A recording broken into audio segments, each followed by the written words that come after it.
All right, we are live here. Ladies and gentlemen, welcome back to the PMP. I am your host this morning, TJ Riddell. Starting early, starting fresh. Got a little bit of coffee in me. I'm feeling pretty good. Got to work later tonight, but fuck it. Let's get it going. Let's listen to Kurt.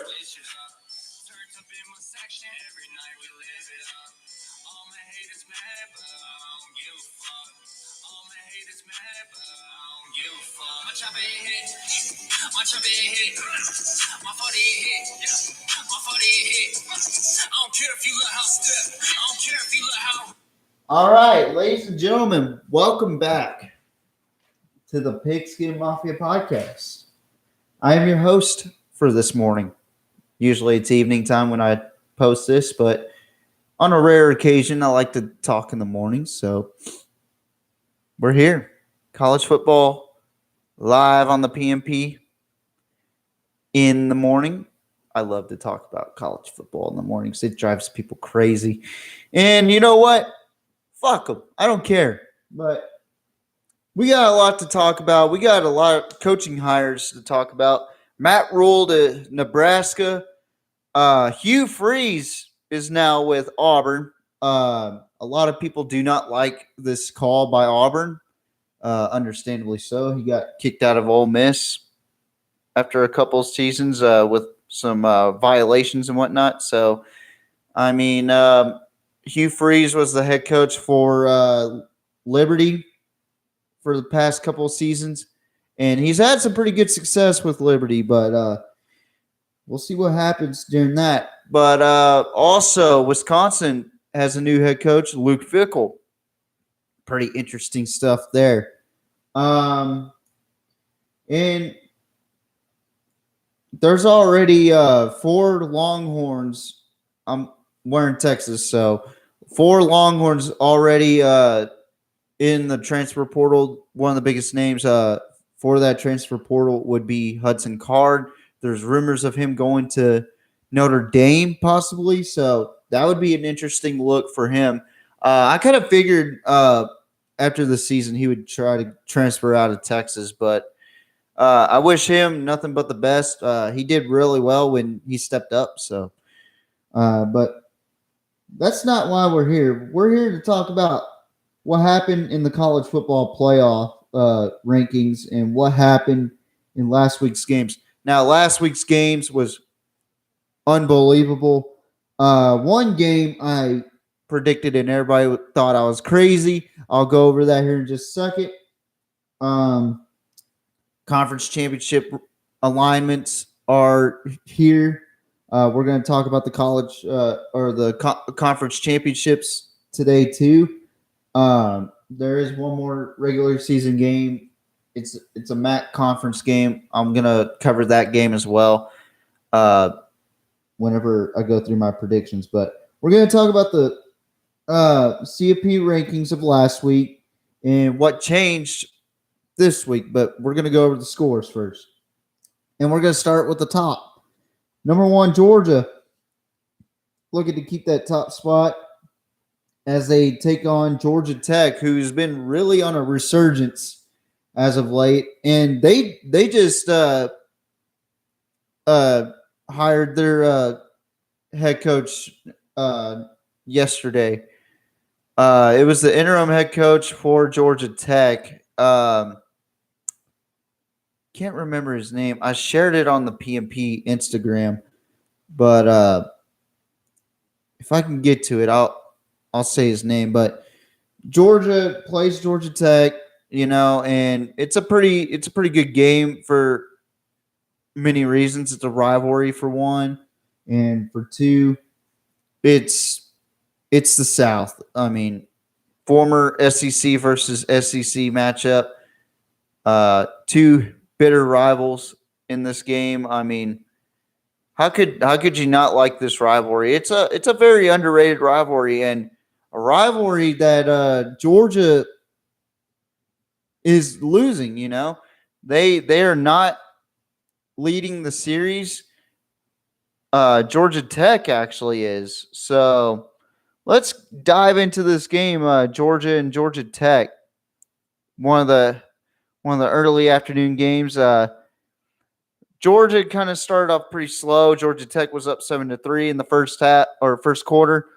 Then Georgia scored in the second quarter with Marcus Rosemy Jack Saint with a 5-yard reception from with a pass from Stetson Bennett, who is, by the way, undefeated in Georgia at home. So he is 13-0 at home, but he throws a 5-yard pass to Marcus Rosemy Jack Saint, and then another pass by Stetson Bennett throws it to Brock Bowers in the third quarter with 5:51 left to play, turns it to 20-7.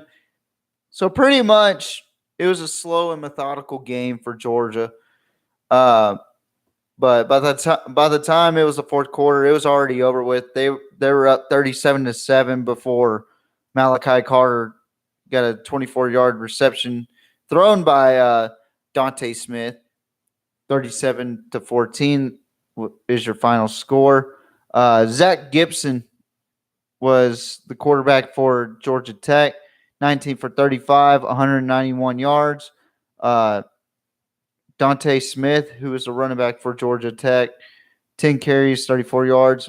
McCollum, he had 6 receptions, 65 yards, no touchdown for him. But Stetson Bennett, 10 for 18, 140 yards, 2 touchdowns. And McIntosh continues to just be a workhorse for the Bulldogs. He ran 12 carries, 86 yards, and 1 touchdown for the Bulldogs.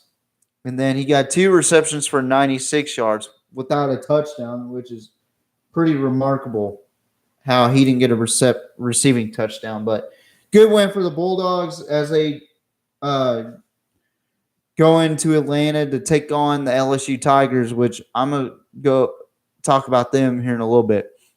Next game we're going to talk about was the game, the PMP game of the week. I said that Ohio State would win that. I was wrong. It happened again, folks. The Michigan Wolverines have officially beat Ohio State at Columbus for the first time since 2000. And John Harbaugh was actually taking snaps in San Diego. Tom Brady completed his first pass when Michigan won their last game in Columbus. I mean, that's how long ago Michigan hadn't beat Ohio State at Columbus. And it was bound to happen at some point with John Harbaugh as the head coach. And, I mean, Ohio State's been owned ever since Urban Meyer left. They have been owned by Michigan. I got to say, 2 years in a row, I will say that the bad word for Ohio State, Michigan, they have rights to say we own y'all. So let's break down this game first. So in the first quarter, Emeka Egbuka gets a 4-yard reception thrown by C.J. Stroud, gets it 7-0. Jake Moody gets a 49-yard field goal, makes it 7-3. Noah Ruggies gets a 32-yard field goal to make it 10-3. That'll end the first quarter, 10-3, Ohio State. Then Cornelius Johnson went off with a 69-yard reception thrown by J.J. McCarthy. I said J.J. McCarthy wasn't going to be able to throw on this Ohio State team. I was wrong in this game.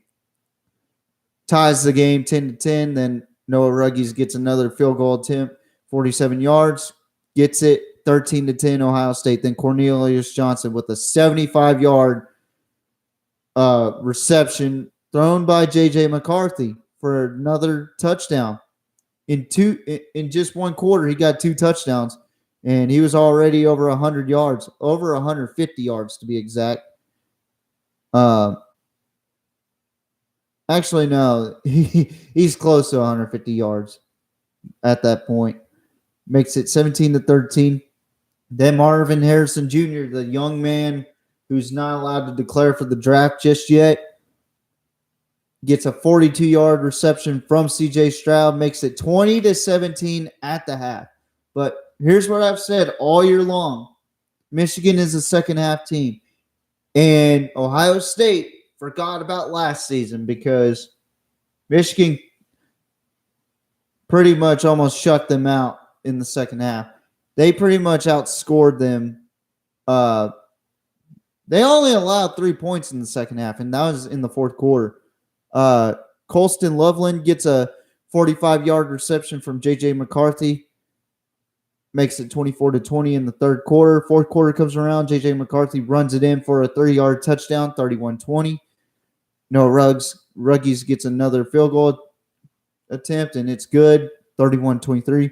Then Donovan Edwards. I thought this guy was hurt, but he exploded on this play. I saw this play, and he took it to the house, 75 yards, 38-23, and then he gets another big gain, 85 yards for another touchdown for him, and that will seal the deal. 45-23, Michigan Wolverines claim Columbus as home, and the Michigan Wolverines against Ryan Day, 2-0. J.J. McCarthy, 12 for 24, 263 passing yards, 3 touchdowns. C.J. Stroud did not have his best game. 31 for 48, 349 passing yards, 2 touchdowns, 2 interceptions. Donovan Edwards, 22 carries, 216 rushing yards, 2 touchdowns. Trey and them, 14 carries, 83 yards. Let me take a look at Cornelius Johnson here. 4 receptions, 160 yards, 2 touchdowns. Igbuka gets 9 receptions, 125 yards, 1 touchdown. I mean, wow. Michigan's a good football team, folks. And you'll probably see my frustration because I haven't really looked at the college football playoff rankings yet. So I'm actually doing it live. So that'll be kind of exciting. Yeah, so great win for Michigan. I don't know what else to say besides Michigan is a second half team that knows how to play football, and they just proved it again.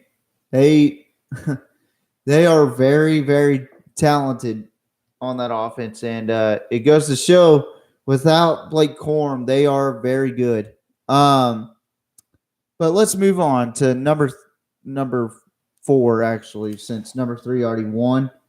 TCU taking on Iowa State. Now, this game, I thought TCU was just going to bring the hammer. I put 16.5 in this game just to be safe, but man, TCU absolutely destroyed Iowa State. This was, in fact, a statement win, I believe. 62-14 against a very tough Iowa State team whose record doesn't indicate how they played this season.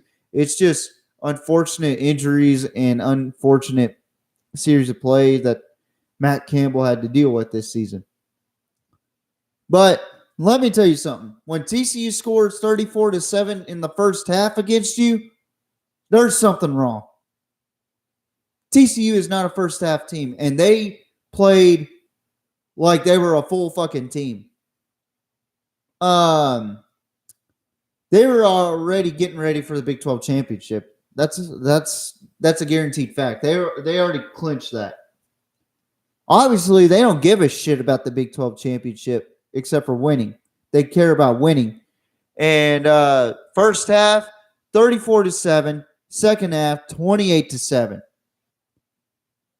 I mean, I don't even have to go over the gameplay. Max Duggan, Heisman contender in my opinion. 17 for 24, 212 yards, 3 touchdowns. And Keandre Miller deserves to be in that spotlight too. I have to say that. He deserves to be in that spotlight, to be in the Heisman contendership, at least a dark horse, maybe. 15 carries, 72 yards, 2 touchdowns. And then Williams, 5 receptions, 48 yards, 1 touchdown. And that was without Quentin Johnston. Okay, that's their best receiver right there. They got Tay Barber. They got all these other weapons. Keandre Miller. I mean, Travis Hodges Tomlinson too. I mean, he is the best corner in the Big 12. I have to say that right now. He is the best corner in the Big 12. He's up there in the country as well as far as being one of the best corners. That's LaDainian Tomlinson's cousin, by the way. Shout out to LT. But just an easy win for TCU, and I don't have much else to say about TCU winning that one. Next game we're going to talk about was a game that everybody thought I was fucking crazy, okay? Even my own fan base was saying that I'm stupid for even picking Texas A&M over LSU. Well, when you're a college football guru and you know what the fuck you're talking about, and people want to call you out saying, well, LSU's already in the SEC championship. Why would you pick Texas A&M? They just barely beat a UMass team. Well, think about it for a second.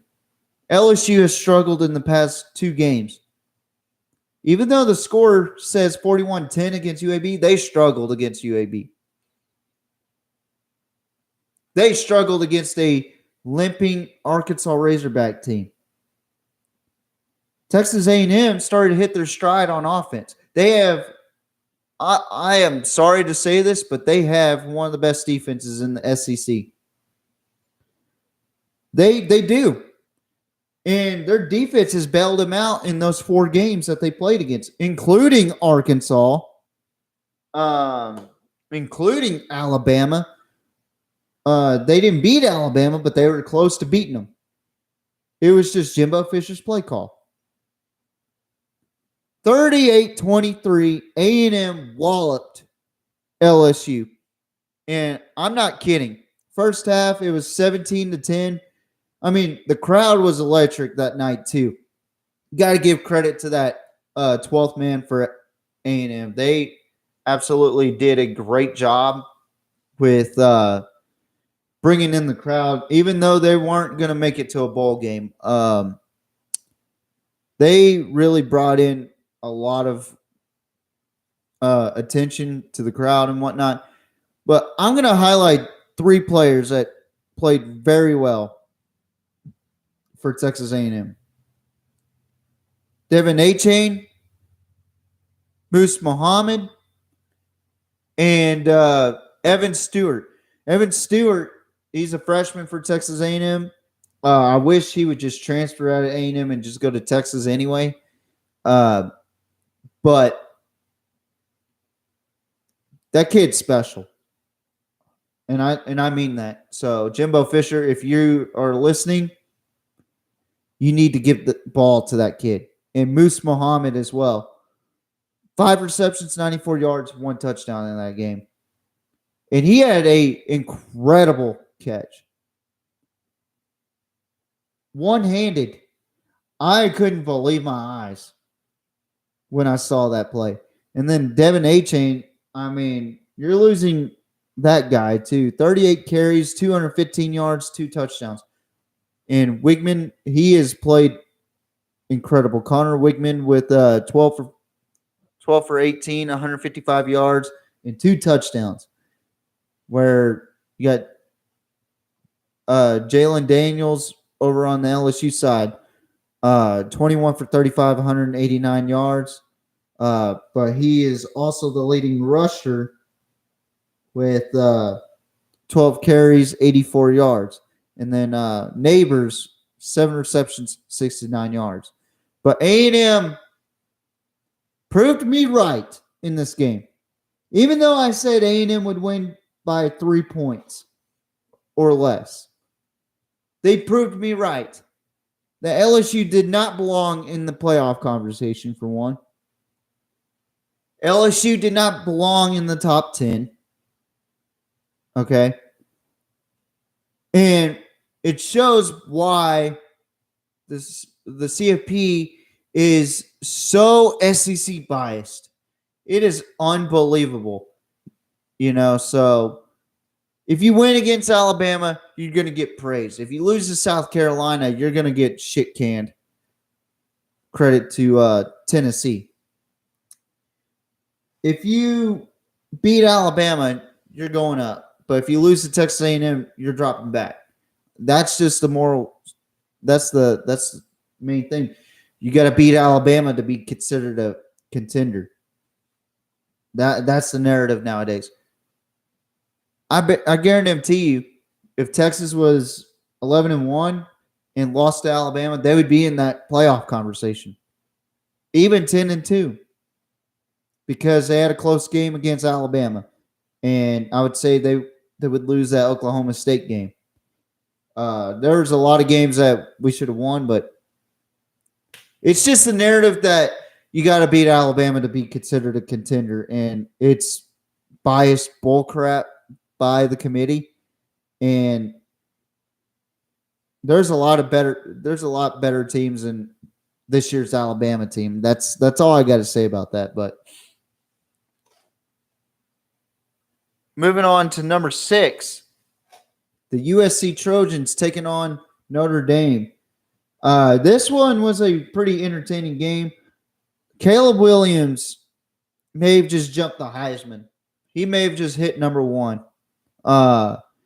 18 for 22, 232 passing yards, and 1 touchdown. He had one play where I shared it on my Instagram. He was stepping up, and then the gap closed, and then he rolled out, made a fantastic throw for a first down. I mean, this guy is just electric, man, and I like Caleb Williams. And then Jones for USC, since Travis Dye's out, 25 carries, 154 yards. And then Jordan Addison with 3 receptions, 45 yards. And then on the Notre Dame side, 23 for 26, 318 passing yards, 3 touchdowns, 1 interception. That pretty much sealed the game. Pine, he had a really good game too. It was just a fantastic game to watch. I will say that. This time he only had 6 carries, 43 yards, no touchdown. But Mayer he's the tight end for Notre Dame. 8 receptions, 98 yards, 2 touchdowns. I mean, just an incredible display of athleticism by that guy.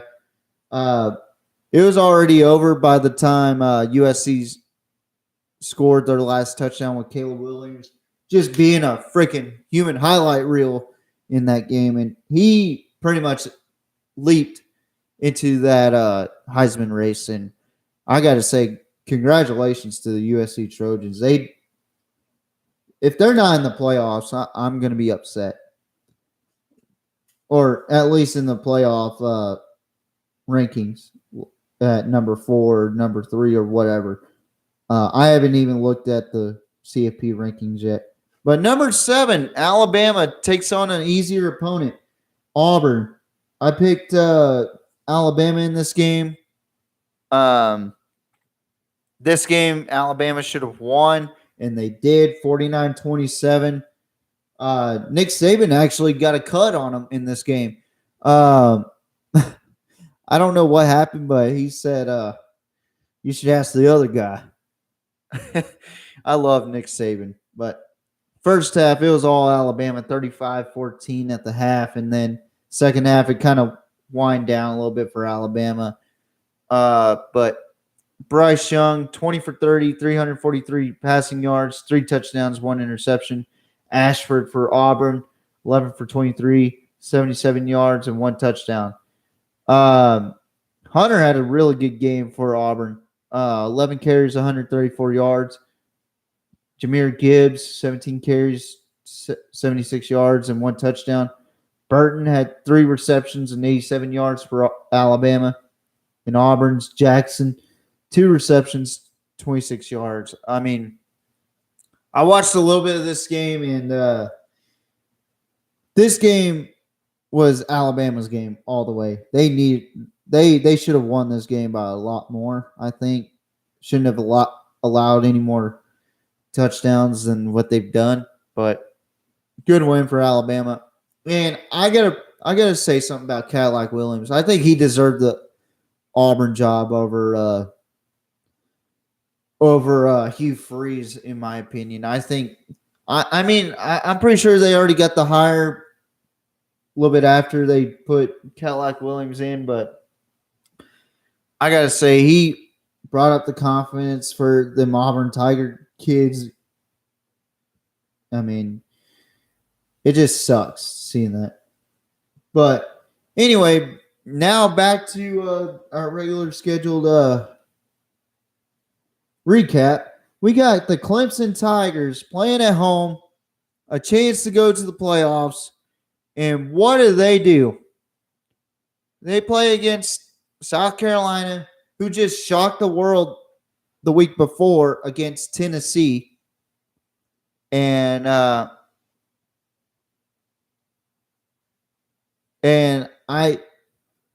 can't believe I'm saying this. South Carolina, Spencer Rattler defeated Clemson. And they won by 1 point, 31-30. I had Clemson winning by double digits. Spencer Rattler, 25 for 39 to 360 passing yards, 2 touchdowns, 2 interceptions. DJ Ugalele, 8 for 29, 99 yards, 1 touchdown, 1 interception. He had the worst game of his career at home. Will Shipley, the workhorse of Clemson, 15 carries, 132 yards, 1 touchdown. Bell, 9 carries, 29 yards, 1 touchdown for the Gamecock. Wells Jr. for South Carolina, 9 receptions, 131 receiving yards, 2 touchdowns. Collins for Clemson, 2 receptions and 65 yards. Clemson played like fucking dog shit in this game, and they deserved to lose this game. They deserved it. They were up 30-21, and they were up. They were in the right position to win this game, but they fucked up their chances of being in the playoffs. Okay. I knew I wasn't really sold on Clemson this season, but my God, I picked them to beat South Carolina, and they shit the bed in this game. South Carolina, 2 big wins in a row, 2nd straight top 10 victory of this season. So hats off to the Gamecocks over in South Carolina. In this game, the Civil War between Oregon and Oregon State. Oregon was up 14-10 at the half. Then it looked like Oregon was going to run away with it. But then all of a sudden, Oregon State came back. They were down 34-17, 31-17, 31-10 to be exact. They were down by 21 at one point. And Oregon State came back and won the fucking game. Oregon is out of the college football playoff conversation. They're out of the Pac-12 championship conversation. And in enters Utah in the conference championship against USC. Bo Nix, 27 for 41, 327 passing yards, 2 touchdowns. Goldbranson for Oregon State. It looks like their starting QB went out. 6 for 13, 60 yards, 2 touchdowns. Or 2 interceptions, I mean. Whittington for Oregon. 16 carries, 81 yards, 1 touchdown. Martinez, 15 carries, 103 yards. Bolden for Oregon State. 2 receptions, 23 yards. Coda for Oregon, 9 receptions, 136 yards, 1 touchdown. On one side, it looks like they got their ass whooped. The other side, it looks like they put up big points. Oregon State won this game 38-34 in the most resilient way possible. I don't know. Oregon is Oregon. It's the same way that they lost to TCU back then. Back in 2015 or 2014. I don't remember, but Trevon Boykin played in that game, I believe. I don't quite remember, but that was a good game. But Oregon State with the victory, and they're moving on up in the polls, I'm pretty sure. And Oregon is backing out of the top 10.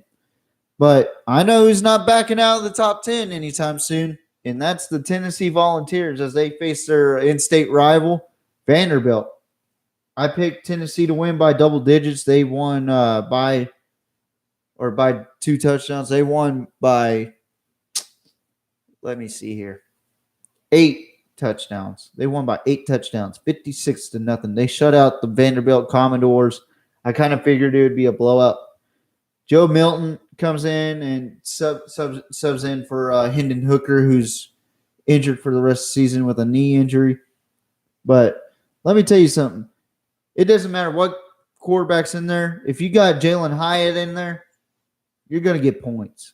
And also this kid right here, Jalen Wright for the Volunteers, 5 carries, 160 yards, 2 touchdowns.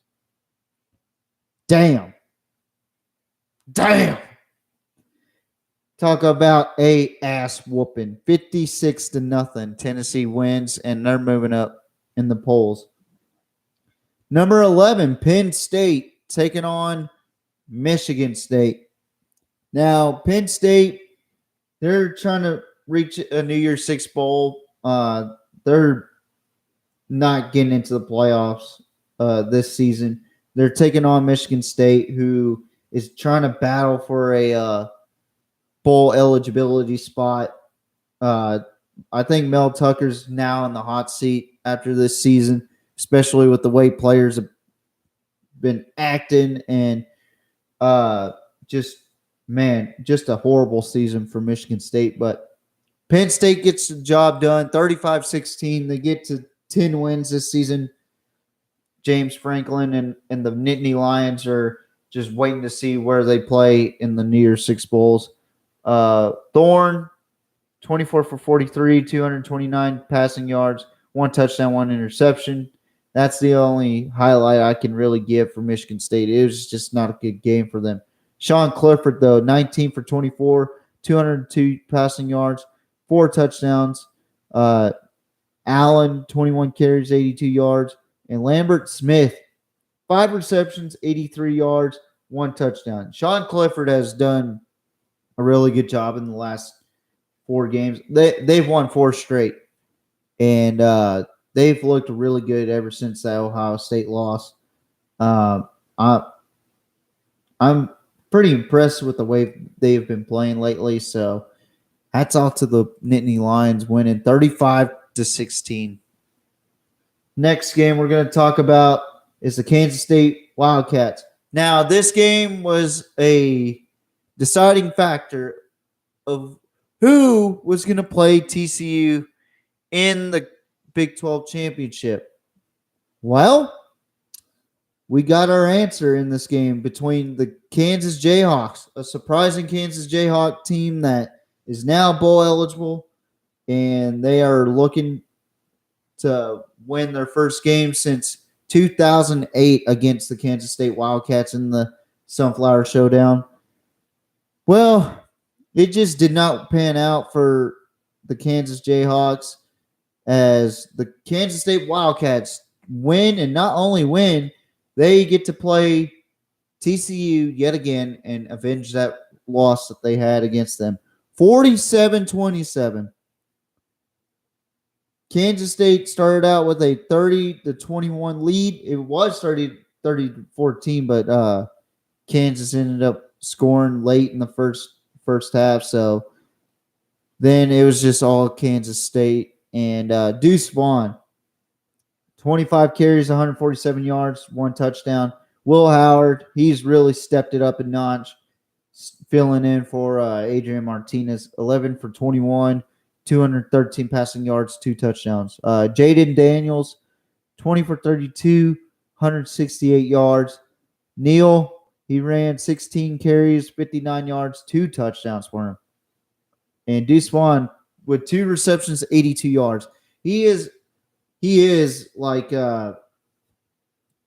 he is a weapon, man.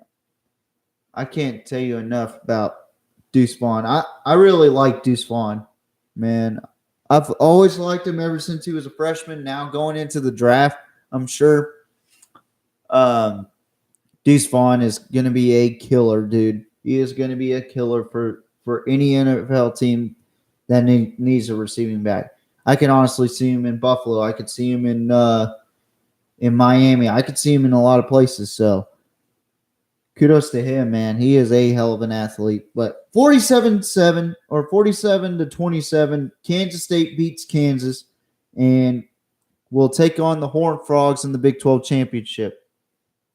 But next game will be Washington in the Apple Cup taking on Washington State. I picked Washington to win this game by 7.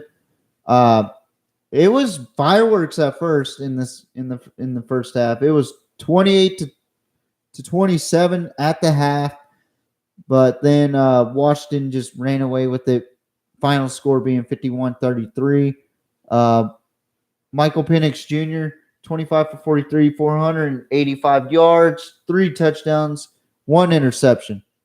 Then Ward for Washington State, 33 for 52, 322 passing yards, 2 touchdowns, no mistakes. Talapapa, 13 carries, 126 passing yards, 1 touchdown. Watson, 15 carries, 73 yards, 1 touchdown. O'Dunn's, 5 receptions, 157 yards, 1 touchdown. Farrell, 4 receptions, 71 yards, 1 touchdown. I mean, I watched a little bit of this game. It was a fun game to watch for a little bit, but I was back and forth between that game and I think the USC and Notre Dame game, and then I swapped it over to I think that was it in that at that night. But man, what a game.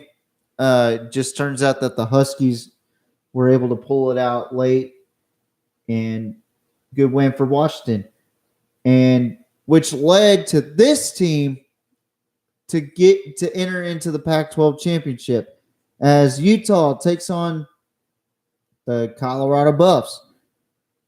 63-21 is your final score. Oh, excuse me. Cameron Rising looking to hurt the Trojans' feelings again. 17 for 19, 234 passing yards, 3 touchdowns.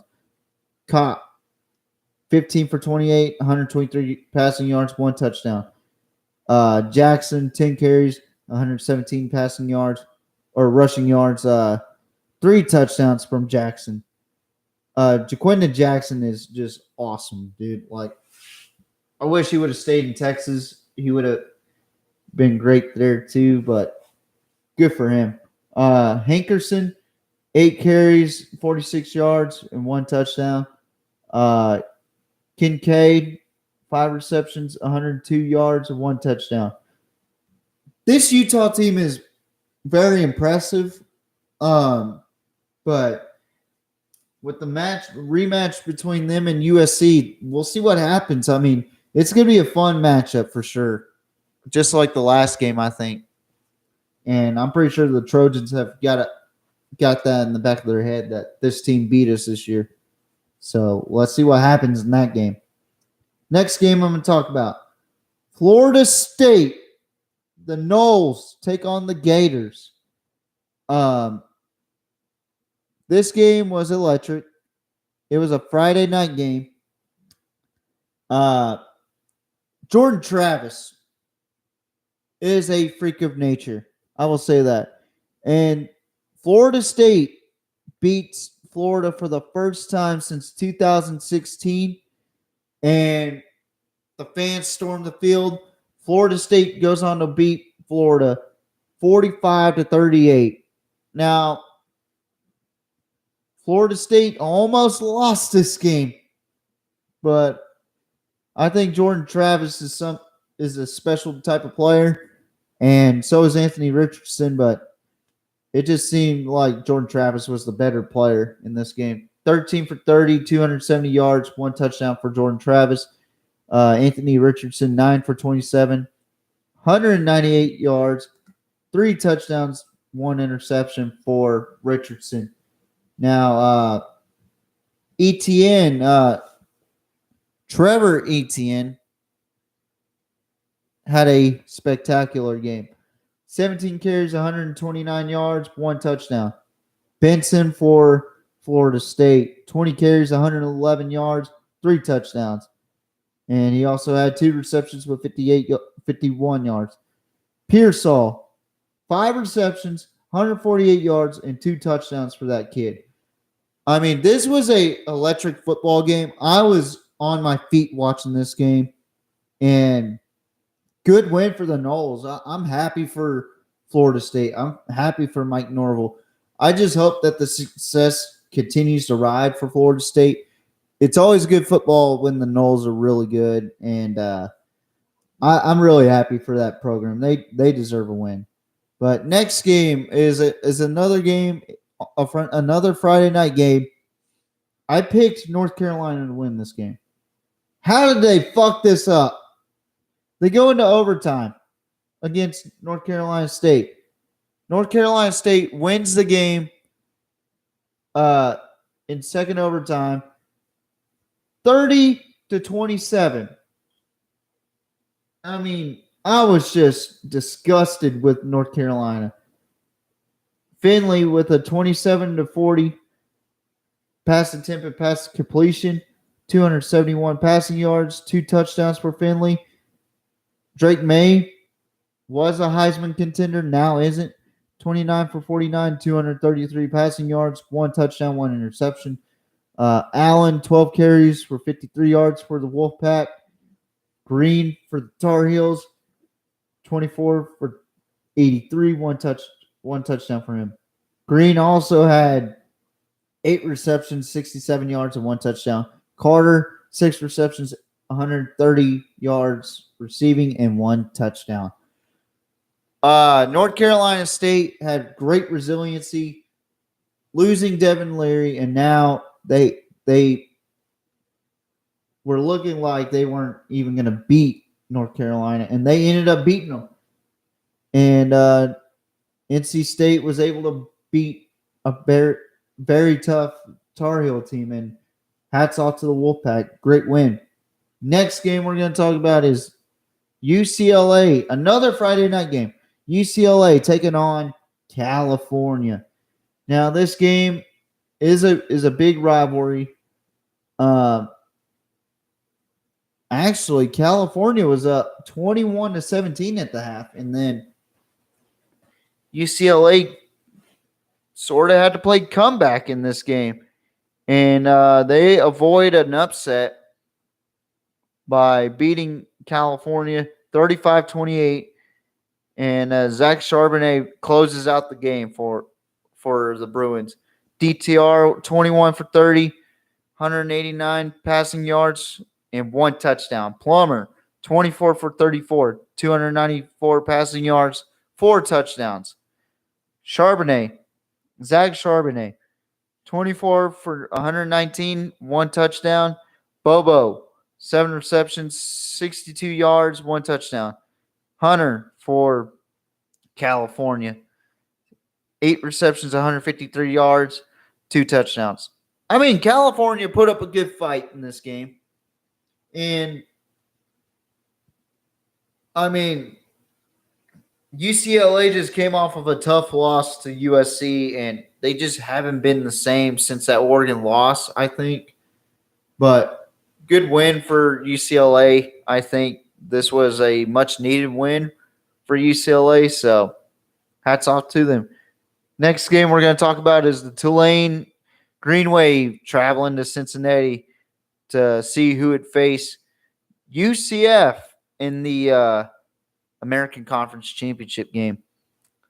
And it turns out that I picked Tulane to win this game. Last minute pick, by the way. And they won 27-24. And they will have a rematch against the UCF Knights. And this was a pretty back and forth type of game. And you got to love it.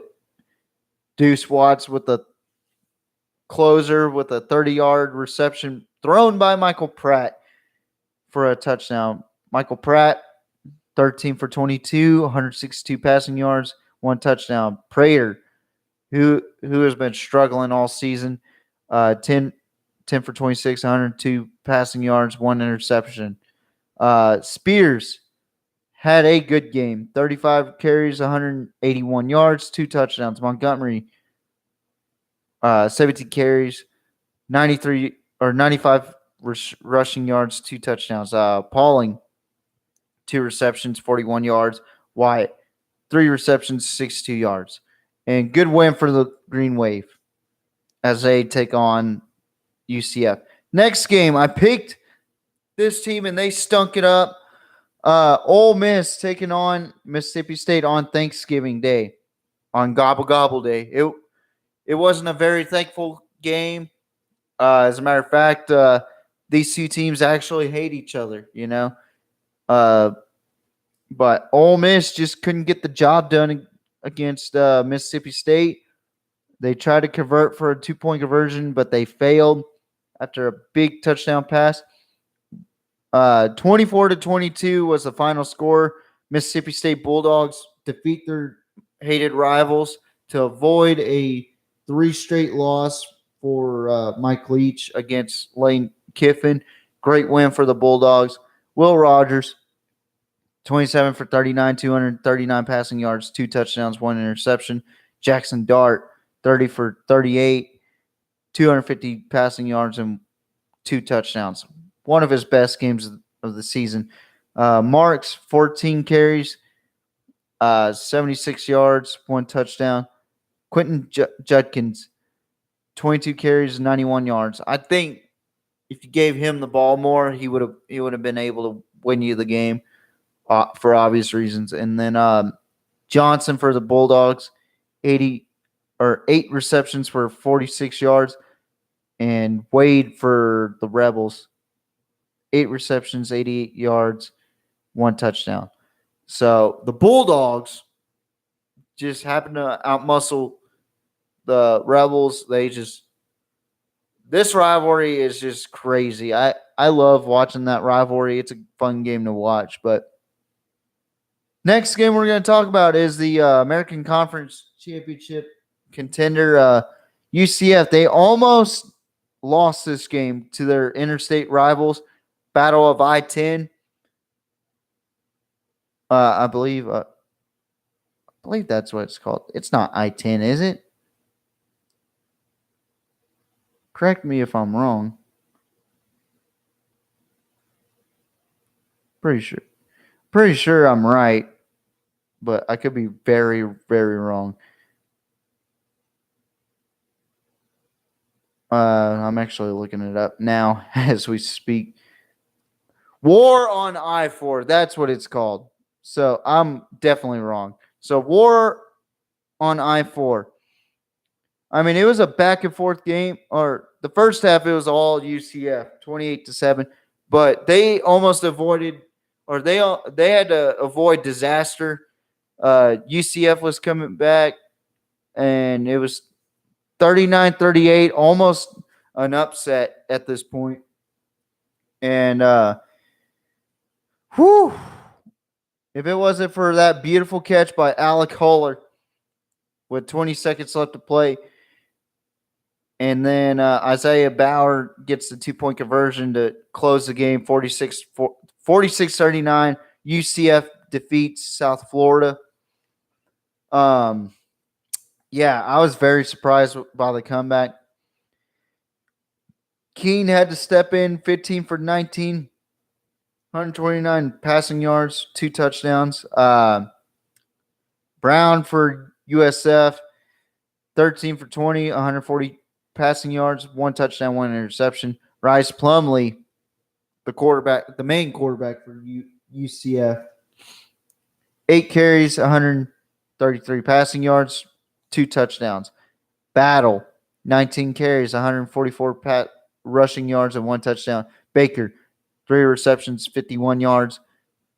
And then Horn Jr., 5 receptions, 50 yards. So it was a close loss for UCF. I'm very surprised that UCF let USF play that long with them. It's usually a fun game to watch, or it could be one-sided. You never know. But very exciting game for obvious reasons. And the night was just all about badass one-handed catches. I'll be honest. But the last Friday night game that my Longhorns got to play against our biggest rivals, the Baylor Bears, besides Oklahoma, obviously, our biggest rivals have been Baylor, filling in for that Texas A&M spot. It looked pretty ugly in the first half. Normally is with Texas. I don't know why. It was 19-17. But then we started to get things going. Fourth quarter was, man, Bijan had a hell of a game. Roshan had a hell of a game. But let's go over the stats. Final score, 38-27. Texas was able to come away with the victory. Blake Shapen, 18 for 36, 179 passing yards, 2 touchdowns, and 1 interception thrown to Jalen Ford. Quinn Ewers, 12 for 16, 194 passing yards. I like this stat. As long as he doesn't get an interception, I'm cool with it. Bijan Robinson should be headed to New York. Even if he doesn't win the Heisman, he should be acknowledged to be in that spot, 29 carries, 179 rushing yards, 2 touchdowns. And Reese did not get a very good game for him. 15 carries, 54 yards. And then you got Cameron, 4 receptions, 48 yards. JT Sanders, 2 receptions, 65 yards. I mean, as a Longhorn fan, I'm going to talk a little bit more about Texas, especially when they're in the top 25. This was a much-needed win for Texas as far as the program goes. Sark really has sprung life into this program despite losing some people through the transfer portal like Hudson Card and many others, but like Troy O'Meara as well. Sark did a really good job from bringing a team that was 5-7 to a team that had hope, that had a chance to play in the Big 12 championship, a chance to beat Alabama. And the games that we did lose, we didn't lose by a whole lot. We lost by a range from 1 to 7 points. We did have that one ugly game against TCU, but that was a defensive battle, and honestly, we should have won that game. Really should have won all the games, but it is what it is. I mean, 8-4, I kind of saw that record happening. I was leaning towards the 9-3 record, but that loss to Texas Tech threw everything off. So I think if we didn't lose to Texas Tech, we would have been in the Big 12 championship against TCU, but we just weren't that focused in that game. So Baylor, they really had a down season, in my opinion. Losing Gary Bohannon to USF, who's not even playing for them right now. I think he's on the injury list for USF. They were the Big 12 champions of last season, but now they're 6-6. It just goes to show how competitive the Big 12 is, really. Last season, it was Oklahoma State and Baylor. Now it's Kansas State and TCU. Kansas State was barely a bowl-eligible team. Lost to a limping Texas Longhorn team last season. TCU wasn't even bowl-eligible last season. And they fired Gary Patterson mid-season, But, I mean, this was a good game. It was a very entertaining game. I loved watching this game. But good win for the Longhorns. Hook 'em. I can't wait to see y'all in the Alamo Bowl. That's the bowl that I think we're going to thus far. So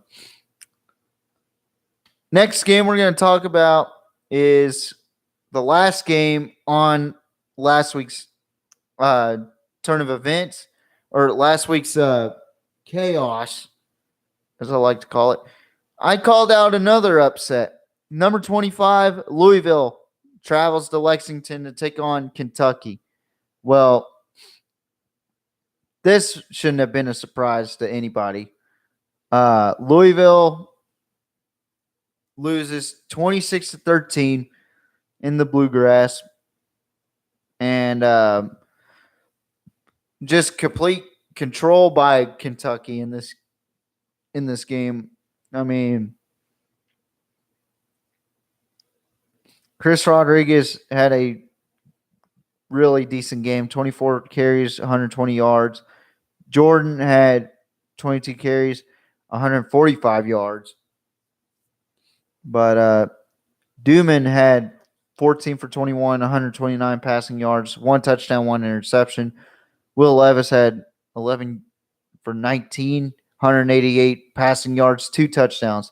Hudson, 6 receptions, 83 yards, 1 touchdown. And Caddis, 2 receptions, 76 yards. I mean, I had a feeling that Kentucky was going to win this game. I didn't even watch this game, but good win for the Kentucky Wildcats as they improved to 7-5. Louisville drops down to 7-5 and will be dropped out of the top 25. And that concludes Week 13. Now we move into Week 14. Now, there's one regular season game left. It's a MAC game, not the MAC championship, but the MAC game. I just wanted to include that game because it is conference championship game, and it's already on Friday anyway. So Akron, who's 2-9 right now, squaring off against a Buffalo team that really needs to be bowl eligible, or they are bowl eligible. But if they lose, they will lose their chance. Snyder, who's 14 touchdowns for 7 interceptions, who has 2,500 yards.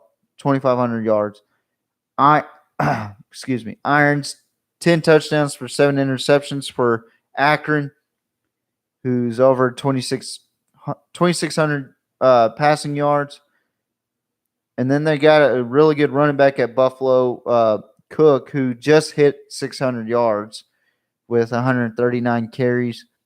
Adams for Akron, 56 receptions, 837 receiving yards, and 8 touchdowns. So he's had a pretty decent year. I'm going to go with Buffalo by 17.5 here.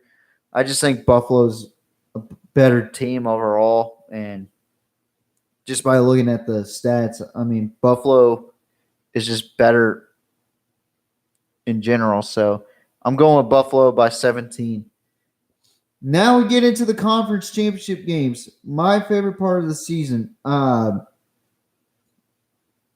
Actually, I got to put down one more team. All right. So, conference championship week, folks.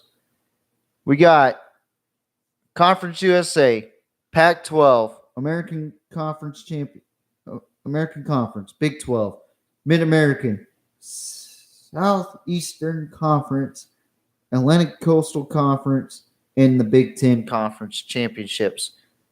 I'm going to start off with the Friday games with North Texas taking on UTSA in the Conference USA Championship game. Now, this is a game where it's two Texas teams in the Conference USA. I know a little bit about UTSA. I know a little bit about North Texas. I'm going to go with the UTSA plus 17.5 in this game. I got a chance to see UTSA play against Texas. Frank Harris is just a freak athlete. 27 touchdowns for 7 interceptions.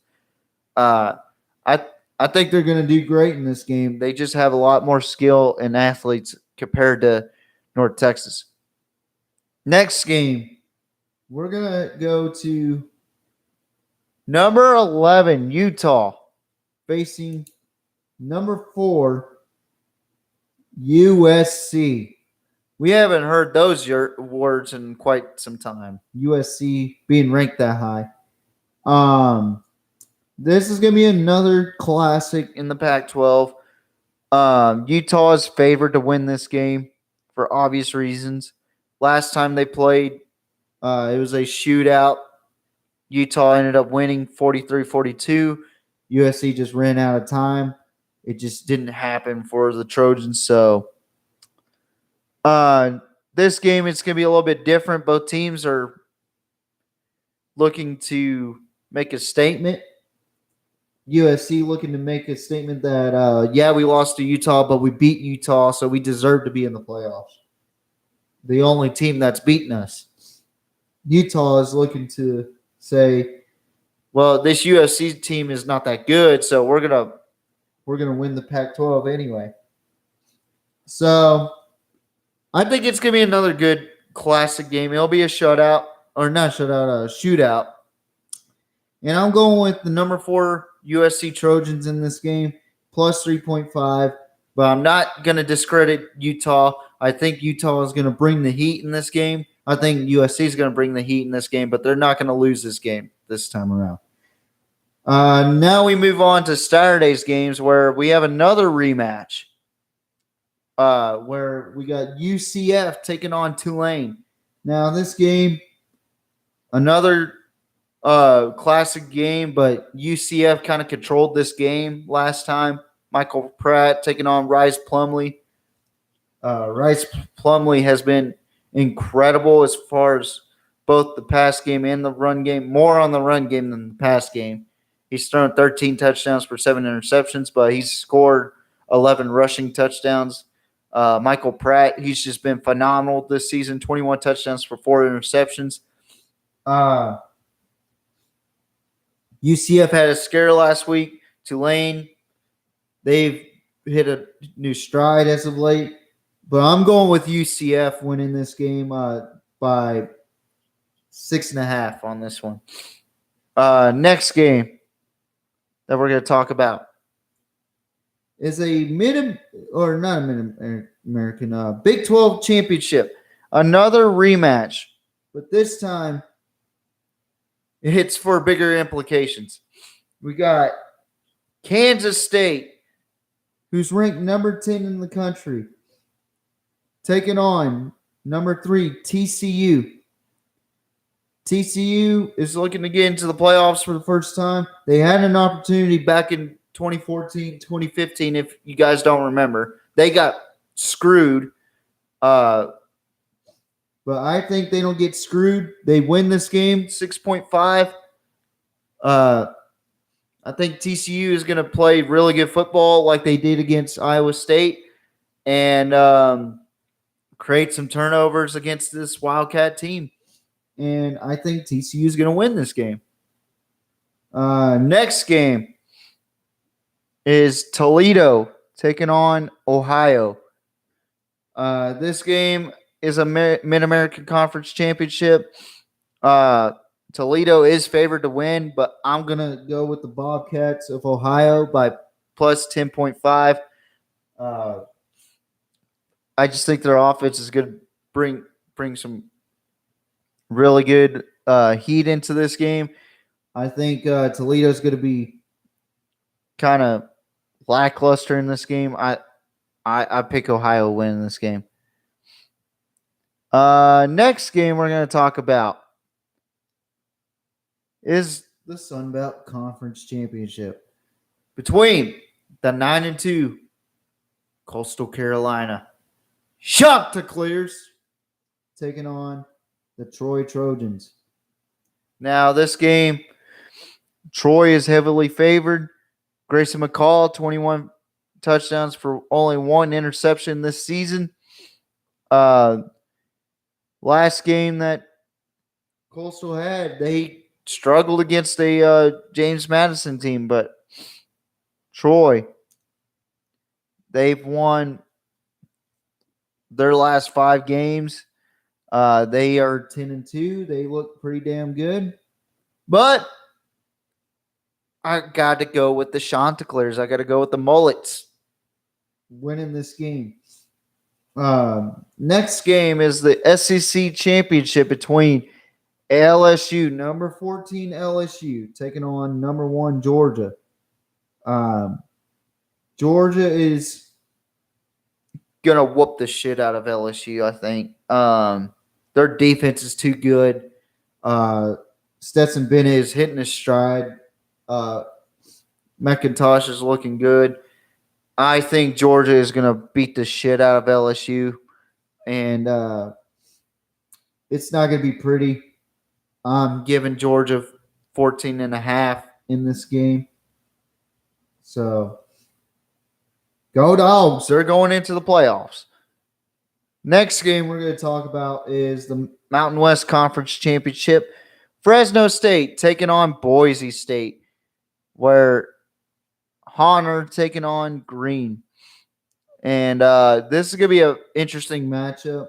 I think this is going to be a good game, high-scoring affair, but Boise State's going to win this game. They are heavily favored by 69% by ESPN.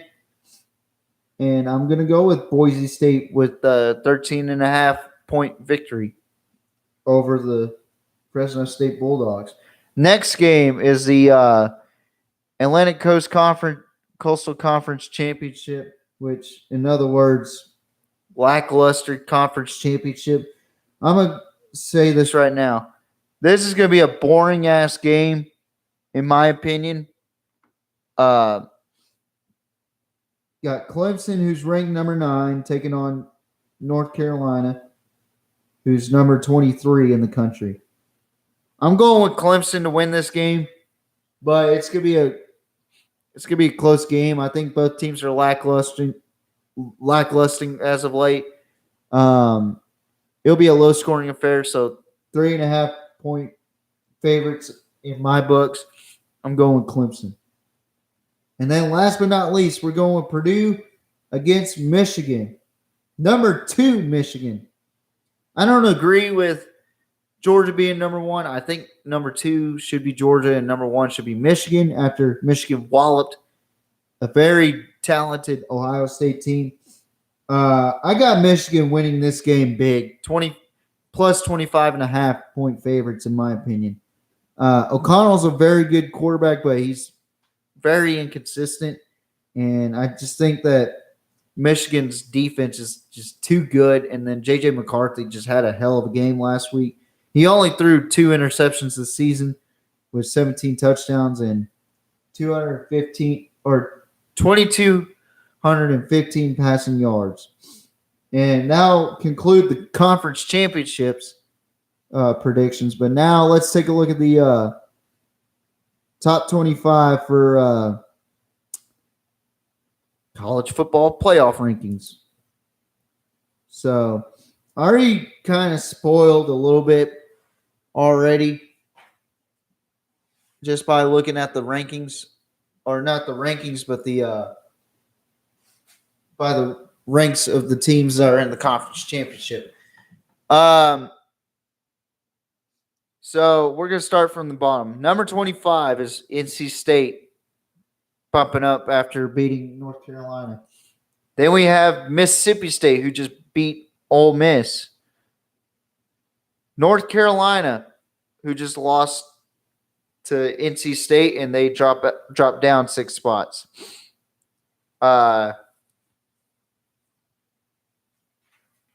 Staying at number 22, staying at 22 is UCF, who just barely scraped by USF. At number 21, we got Notre Dame, who just lost to USC. I think that was a little harsh by the committee by losing to USC at USC. I thought they played a lot better than what they think. Number 20 is the University of Texas, ranked number 20th in the country. Number 19, South Carolina, 8-4 now, and they just jumped massively out of the non-ranking system. I don't agree with them over Texas, but what can I say? They beat Tennessee. They beat Clemson. That's 2 top 10 wins right there. So I guess it's fair. Number 18, Tulane, who's fixing to face UCF this week. UCLA at number 17, who just came off of a win against California. Number 16, who's dropping down 7 ranks, is Oregon, after losing to this next team, who's ranked number 15 in the country, Oregon State Beavers. I haven't seen Oregon State ranked this high in quite some time. Great job over there at Oregon State, especially beating their rivals of Oregon. Number 14, I don't agree with this. LSU, who dropped 9 spots. I think they should drop more after losing to a crippled Texas A&M. Number 13 is Florida State, the team that beat LSU earlier this season. They jump up 3 spots. Number 12, Washington, who jumped up 1 spot after beating Washington State in the Apple Cup. Number 11, Utah, who jumped up 3 spots after beating Colorado. Number 10, Kansas State, who's fixing to take on TCU this week for the Big 12 Conference Championship. Number 9, I really don't agree with this, but Clemson. Clemson dropped down 1 spot. So there's a little bit of favoritism on Clemson's side. I don't believe in that. Number 8 is a team that I think should have been in the top 10 to begin with, is Penn State. Now, this is where people are going to go, all right, where's Tennessee? Where's Alabama? Where's Ohio State going to be ranked? Number 7, which I don't agree with this. I think they should be in the top 6. Tennessee. They jump up 3 spots. Number 6, Alabama. They jump up 1 spot at 10-2. Number 5, the first team out of the playoffs, is Ohio State. They drop down 3 spots. So they're licking their chops to see who's going to lose between USC or TCU or possibly Michigan or Georgia. Number 4, USC. They jump up 2 spots to get to that number 4 spot. If they win, they're in against Utah. Number 3, TCU, who's still undefeated, 12-0. They just had a fantastic game against Iowa State, but they got a tough competition against number 10, Kansas State. We'll see how they do. If they win, they're in. If they lose, just depends on how much they lose by, I guess. Number 2, Michigan taking on Purdue this week in the Big Ten Championship. This is going to be a fun weekend for sure, but I think Michigan should have been number 1. I will say that right now. Georgia didn't really beat anybody that special besides Tennessee. I'll just put that out there. Michigan beat Ohio State, who I think is better than Tennessee. And that's speaking with Hendon Hooker. So I think Ohio State would beat Tennessee. I think Ohio State would beat Alabama. So, number 1 being Georgia. They're staying there. They're also undefeated still. They got to play against number 14 LSU. I think they're putting LSU at 14 because they got the conference championship there. So, I don't necessarily agree with a lot of the rankings here, especially the South Carolina. That was really random. South Carolina being at 19. But, I mean, I guess if you get 2 top 10 wins in a row, you get ranked pretty high after being non-ranked for quite some time. So, I mean, kudos to the Gamecocks. They played really well in the last 2 games. So, I don't agree with Clemson staying in the top 10. I think Utah or Kansas State should move up a little more. Maybe put Washington in the top 10. Maybe even Florida State. Florida State has proven time and time again that they belong within the top 15, and they're slowly moving their way up, man. I think Florida State might get to that top 10 by the end of the year. But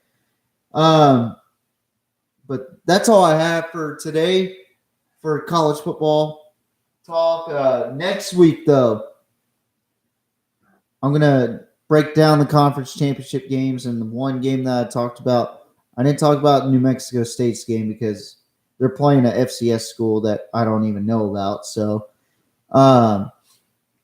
we had the Army and Navy game next week, and I cannot wait for that fucking game because Army and Navy is a traditional game of football in the college football.